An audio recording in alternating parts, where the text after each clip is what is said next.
ओम गं गणपते नमः। वक्रतुंड महाकाय सूर्यकोटि समप्रभा निर्विघ्नं कुरु मे देव सर्वकार्येषु सर्वदा। बोलिए गणेश जी महाराज की जय।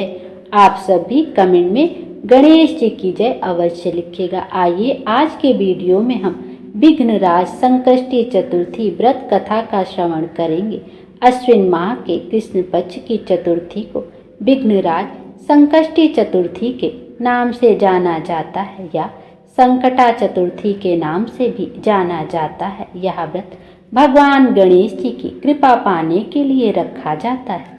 नारद पुराण के अनुसार इस संकष्टी चतुर्थी पर पूरे दिन उपवास रखना चाहिए। फिर शाम के समय संकष्टी चतुर्थी की व्रत कथा सुननी चाहिए और विधि विधान से गणेश भगवान की पूजा अर्चना करनी चाहिए।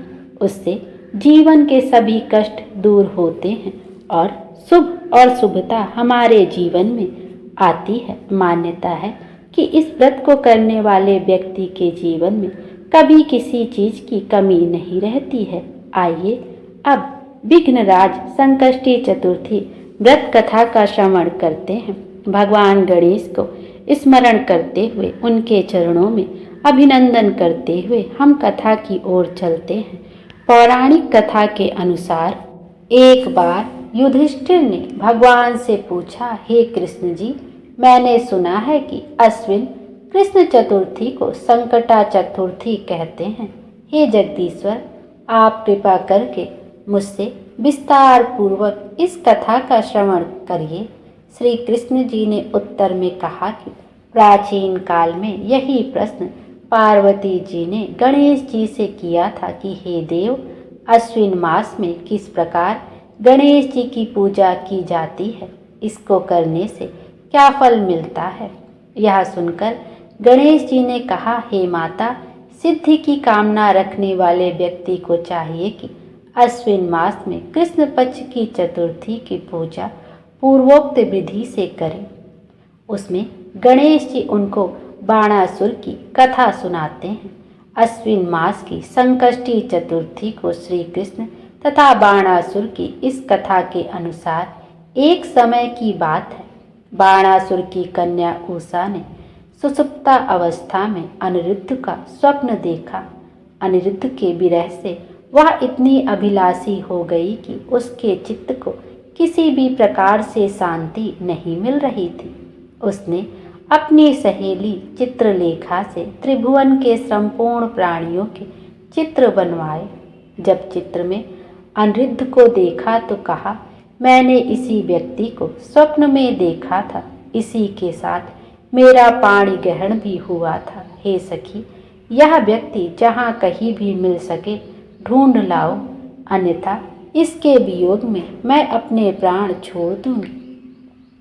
अपनी सखी की बात सुनकर चित्रलेखा अनेक स्थानों में खोज करती हुई द्वारकापुरी में आ पहुंची। चित्रलेखा राक्षसी माया जानती थी। उसने वहां अनिरुद्ध को पहचान कर उसने उसका अपहरण कर लिया और रात्रि में पलंग सहित अनिरुद्ध को उठाकर वह गोधूली बेला में बाणासुर की नगरी में प्रविष्ट हुई। इधर प्रद्युम्न को पुत्र शोक के कारण असाध्य रोग से ग्रसित होना पड़ा। अपने पुत्र प्रद्युम्न एवं पौत्र अनिरुद्ध की घटना से कृष्ण जी भी व्याकुल हो उठे। रुक्मिणी भी पौत्र के दुख से दुखी होकर बिलखने लगी और खिन्न मन से कृष्ण जी से कहने लगी, हे नाथ, हमारे प्रिय पौत्र का किसने हरण कर लिया, अथवा वह अपनी इच्छा से ही कहीं गया है। मैं आपके सामने शोकाकुल हो अपने प्राण छोड़ दूंगी। रुक्मिणी की ऐसी बात सुनकर श्री कृष्ण जी यादवों की सभा में उपस्थित हुए। वहां उन्होंने परम तेजस्वी लोमस ऋषि के दर्शन किए। उन्हें प्रणाम कर श्री कृष्ण ने सारी घटना कह सुनाई। श्री कृष्ण ने लोमस ऋषि से पूछा कि हे मुनिवर, हमारे पौत्र को कौन ले गया? वह कहीं स्वयं तो नहीं चला गया है? हमारे बुद्धिमान पौत्र को किसने अपहरण कर लिया है? यह बात मैं नहीं जानता हूँ। उसकी माता पुत्र वियोग के कारण बहुत दुखी है। कृष्ण जी की बात सुनकर लोमस मुनि ने कहा, हे कृष्ण, बाणासुर की कन्या उषा की सहेली चित्रलेखा ने आपके पौत्र का अपहरण किया है और उसे बाणासुर के महल में छिपा के रखा है। यह बात नारद जी ने बताई है। आप अश्विन मास के कृष्ण पक्ष की चतुर्थी संकटा का अनुष्ठान कीजिए।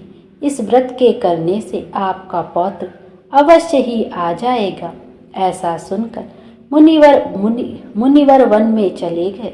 श्री कृष्ण जी ने लोमस ऋषि के कथानुसार व्रत किया और इस व्रत के प्रभाव से उन्होंने अपने शत्रु बाणासुर को पराजित कर दिया। यद्यपि उस भीषण युद्ध में शिव जी ने भी बाणासुर की बड़ी रक्षा की, फिर भी वह परास्त हो गया। भगवान कृष्ण ने कुपित होकर बाणासुर की सहस्त्र भुजाओं को काट डाला। ऐसी सफलता का कारण व्रत का प्रभाव ही था। श्री गणेश जी को प्रसन्न करने तथा संपूर्ण विघ्नों को हरने के लिए इस व्रत के समान कोई दूसरा व्रत नहीं है। श्री कृष्ण ने कहा, हे राजन, संपूर्ण विपत्तियों के विनाश के लिए मनुष्य को इस व्रत को अवश्य ही करना चाहिए। इसके प्रभाव से आप शत्रुओं पर विजय प्राप्त करेंगे एवं राज्याधिकारी होंगे। इस व्रत की महिमा का वर्णन बड़े बड़े विद्वान भी नहीं कर सकते। हे कुंती पुत्र, मैंने इसका अनुभव स्वयं किया है। यह मैं आपसे सत्य कह रहा हूँ। बोलिए गणेश जी महाराज की जय।